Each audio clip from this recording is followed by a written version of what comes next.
हमें अनलकीली बदकिस्मती हमारी ये है कि हमारे धर्म के बारे में अगर कभी आप बाहर निकल के बाहर के लोगों के व्यूज लें ना कि हमारे धर्म के बारे में लोगों के व्यूज क्या है, तो पता है हमारे धर्म को लोग क्या कहते हैं?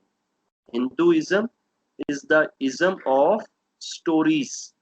Hinduism is a religion of stories. हमें ये नहीं कहते कि ये कोई महापुरुषों का रिलीजन है, ये कोई साफ रिलीजन है, ये कोई बहुत अच्छा रिलीजन है, सेक्रेड बुक्स पे रिलीजन है। हमारे रिलीजन को कहा जाता है कि ये तो कहानियों का रिलीजन, बस इसमें तो कहानियां हैं। और बदकिस्मती ये है कि हम कहानियों पे बहुत ज्यादा विश्वास करते हैं। प्लीज कहानियों से निकलें। हमारी बहुत बड़ी बदकिस्मती है कि हम अपने महापुरुषों को, जिसमें सीता माता, राम जी, हनुमान जी, कृष्ण जी, गौरी जी, शिव जी, विष्णु जी, ब्रह्मा जी, पार्वती जी, सरस्वती जी, हम इनको उस तरीके से प्रेजेंट नहीं करते जिस तरीके से बाकी धर्मों के लोग अपने महापुरुषों को प्रेजेंट करते हैं। हम इनको भी बिल्कुल ना ऐसे जैसे वो मतलब है कि बिल्कुल इलिटरेट, अनपढ़, अनजान, बेवकूफ, उजाड, जाहिल किस्म के जो लोग होते हैं ना, बिल्कुल महापुरुषों की लाइफ से ऐसी ऐसी स्टोरीज जोड़ देते हैं। सीता माता के बारे में एक स्टोरी जो मैंने भी सुन रखी है, वो ये था कि जी एक दफा सीता माता कहीं बैठी थी, तो पास में एक वृक्ष था, दरख्त था, उसके ऊपर तोतों का एक जोड़ा बैठा था। तो वो तोते जो है ना, वो सीता माता के भविष्य के बारे में बात कर रहे हैं। तो सीता माता को बड़ी वो मतलब है कि चाहत हुई कि मैं इनको तोतों को पकड़ूं और इनसे अपने भविष्य के बारे में पूछूं। तो उन्होंने तोते को पकड़ लिया और उससे पूछा कि जी मेरे भविष्य के बारे में आप बताएं। तो उन्होंने कहा जी ऐसे आप बड़ी जब होएंगी तो वो धनुष को तोड़ने वाले राम जी से आपका ब्याह होएगा, तो ऐसे होएगा, ये होएगा, वो होएगा। उसके बाद तोते ने सीता माता से कहा कि आप मुझे छोड़ दो। उन्होंने उसको छोड़ा नहीं। तो तोता पिंजरे में था, तो तोते ने उसको श्राप दिया कि आप भी गर्भ में अपने पति से दूर रहेंगे, जैसे आपने मुझे मेरी पत्नी से दूर रखा है।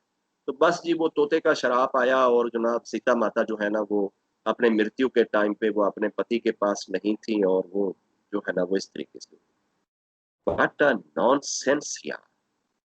किस तरह की आप बातें करते हैं? क्या सीता माता को अपने भविष्य के लिए तोतों की जरूरत है? एक चिल्लू पानी ले लो, उसमें नाक डबोवो और मर जाओ। अगर ये हालत तुम्हारे महापुरुषों की है, अगर ये हालत तुम्हारी माताओं की है कि उनको अपने भविष्य के बारे में जानने के लिए किसी तोते के चरणों में बैठने की जरूरत पड़ती है, तो फिर वाकई हिंदुइज्म को दुनिया में होना ही नहीं चाहिए। ना इनके किसी फॉलोअर को होना चाहिए, ना फिर इस इज्म को होना चाहिए। अगर इज्म यही है तो प्लीज इन चीजों से निकलें। मतलब कुछ चीजें जब हमारे सामने आए ना, तो फौरन हमारा जहन क्लिक नहीं होता कि यार क्या ये चीज होनी चाहिए या नहीं होनी चाहिए, क्या ऐसा हो सकता है या नहीं हो सकता है। जब ये चीजें हमारे दिमागों में आने लग गई ना कि इज इट पॉसिबल और नॉट, ये चीज सेंस में आती है या नहीं आती, उस दिन हम अपने धर्म की जो साफ साफ चीजें होंगी वो उठा लेंगे।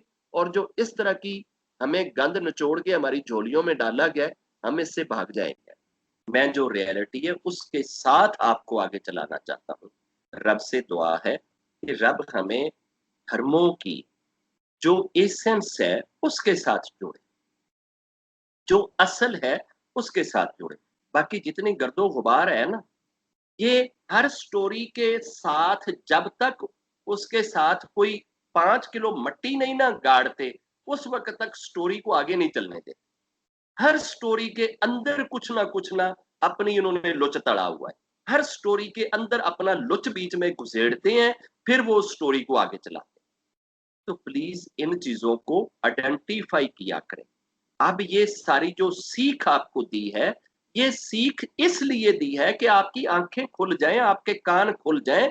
जब आपके सामने कोई कथा आए, कोई स्टोरी आए, कोई रियलिटी आए, कोई फिलोसफी आए, कोई बात आए, आप खुद से जान सकें कि यार उसमें रियलिटी कितनी, बस दैट्स ऑल।